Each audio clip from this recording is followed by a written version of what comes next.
Hello, everybody. Good morning, good evening, wherever you are. Welcome to this episode of Bulls Beyond Bulls and Bears. As we discussed what happened in the market last week, and as already informed, we will try to understand what is Trump politics and how is StaG as a portfolio placed according to it. So let's first cover what happened in the market this week. It reminds me of a Shayari which I had heard in my childhood days. थोड़ा मुस्कुराओ गालिब आप लखनऊ में हो. That's what the market this week was. We as investors can afford to smile a bit. It wasn't a traded red week. Rather, the market bounced from important support and we closed higher by nearly 2%.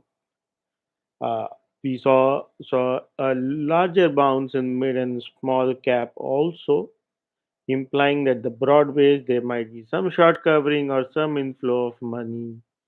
While it's tough to say from the data because the FIs continue to be seller, but market sentiments this weekend is better than what it was last week. Uh, what drove the market up?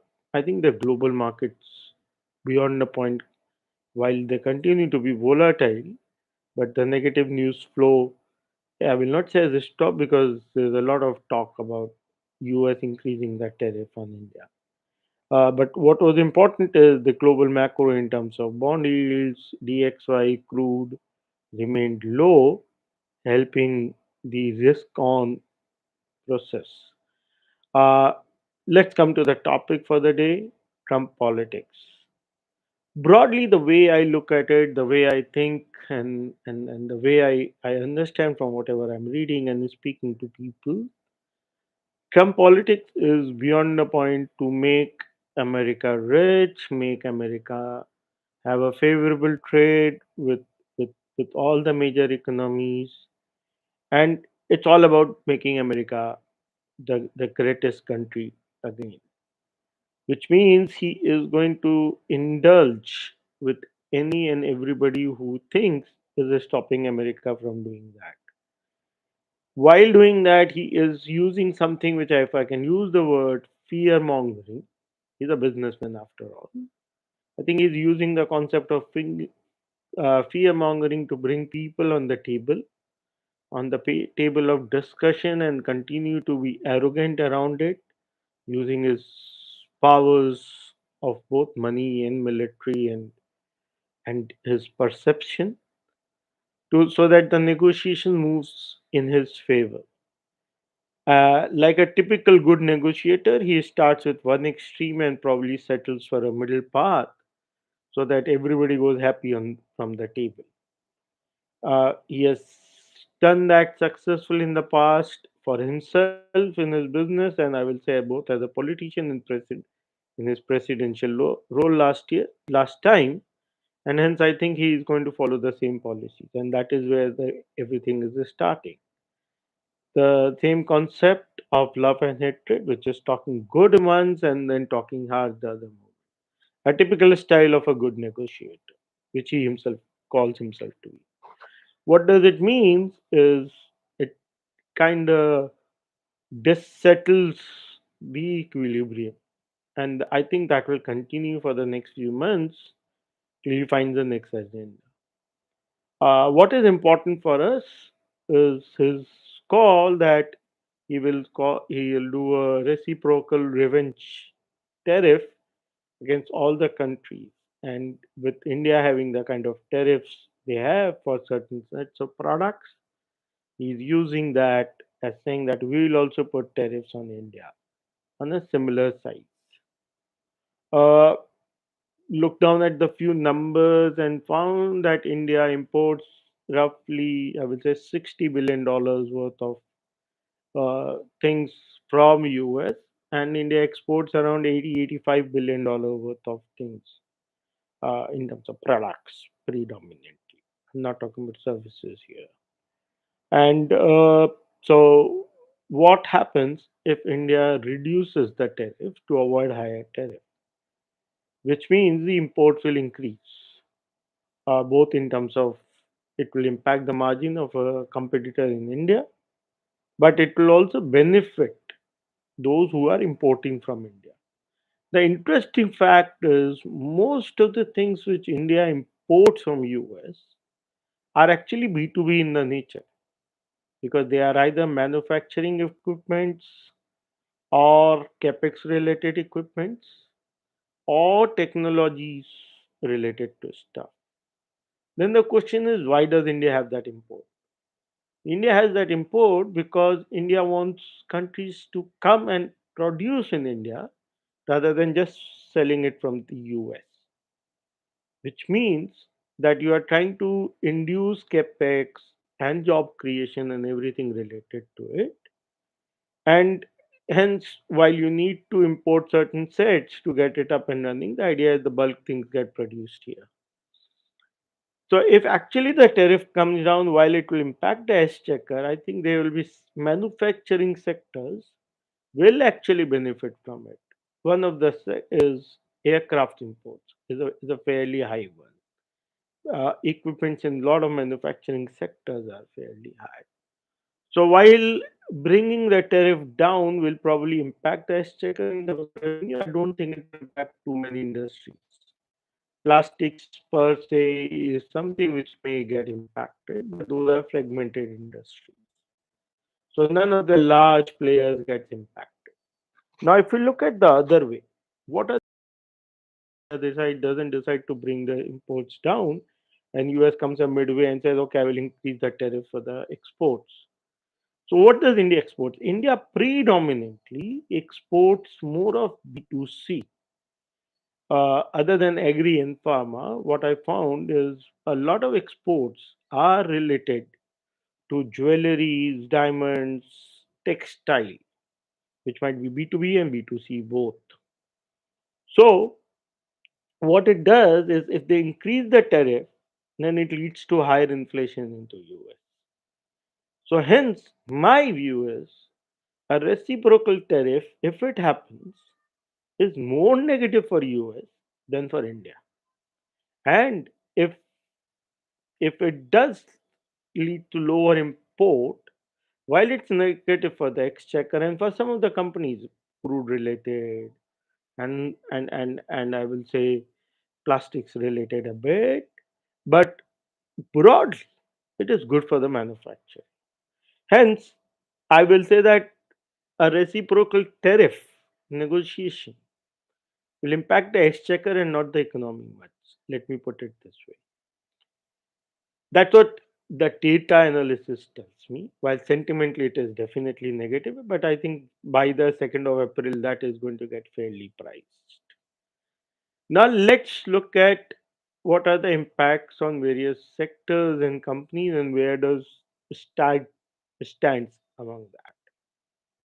So if you look at it, the sectors which will get impacted in terms of the export tariff goes up is pharma, textile, agri, but agri is supposed to be exempted agri products.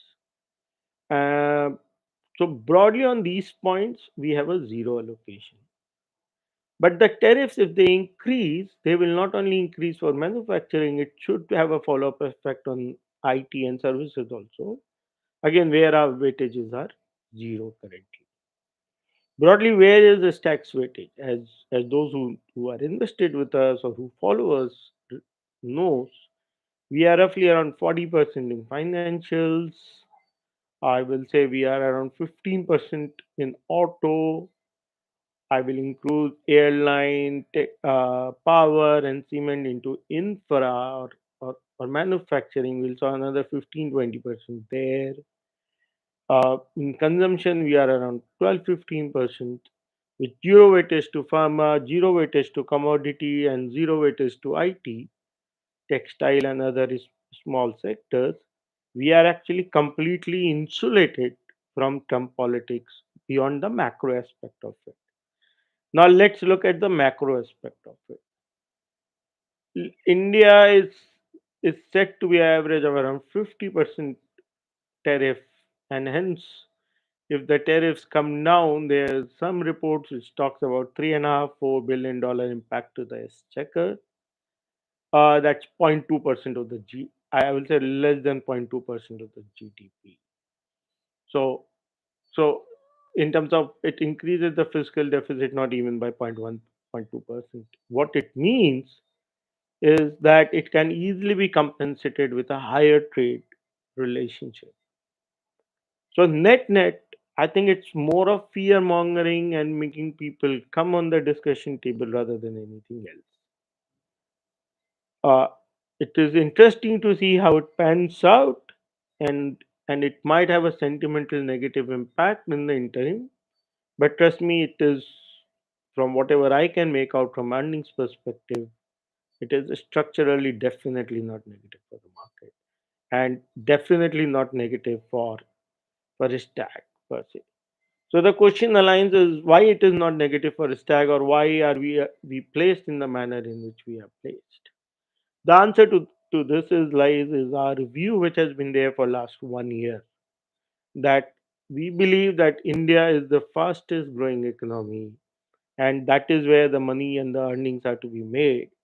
We have we have seen how Europe is struggling, China data doesn't improve, and we believe that US is going to go through a pain of stagnation, realignment because of change of policies rather, and the fact that they have printed too much money since COVID, and the debt will come and hit them back, or the inflation is fairly sticky there by the standard of their growth.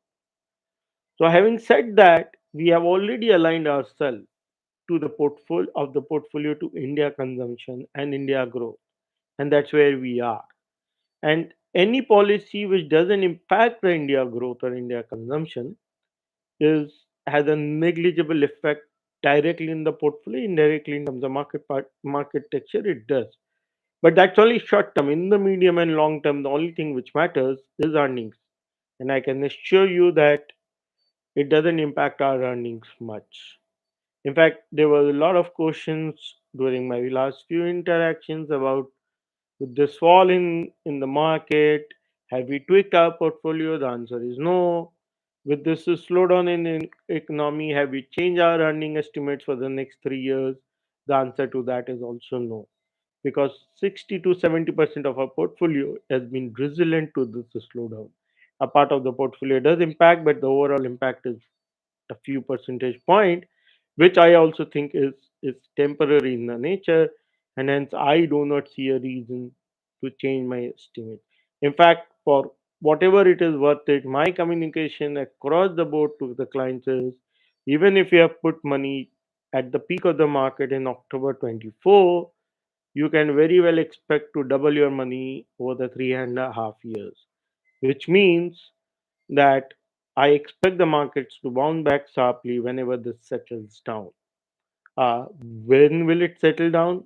I think it's anybody's guess, but I can assure you that if the earnings come, which I'm confident it will definitely bounce back very sharply. There have been ample examples in the history of this, and we don't need to go far. Back in 2020 through 23, markets was flat for a year, and the next year Nifty was up 28%. Stag, we used to run alpha in our advisory that time. The model portfolio was up more than 50% in spite of being a pure large cap. Hence, if the market is irrational in the short term, it does make up with the better numbers over a period of time. So I maintain my view that over the next 3.5 years, we will double the money for our investors, and there's no need for us to worry from it. We are aligned toward the thought that the portfolio has to be growth focused but at the same time we are confident of maintaining minimum downside in the portfolio, and which is why, in spite of such falls in the market, we have not underperformed Nifty by a margin, and that gives the confidence to us and our investors to survive the turmoil and achieve the real growth, which is making the money by investing in equities and creating wealth. That's the brief from me. Nothing to worry as of as a fund manager, as an asset allocator for the stocks which we have, and I'm confident our clients also don't have to worry about it. Stack is aligned to the fact that India is a wonderful growth story, and we want to play it by investing in the right large caps, which are more India focused, more growth focused, by managing the risk management of the businesses. Open to questions if any. Else, we will continue to interact on a one-on-one basis offline. As usual, we'll wait for a minute. You can message me, you can message here, and I'll be happy to take your questions.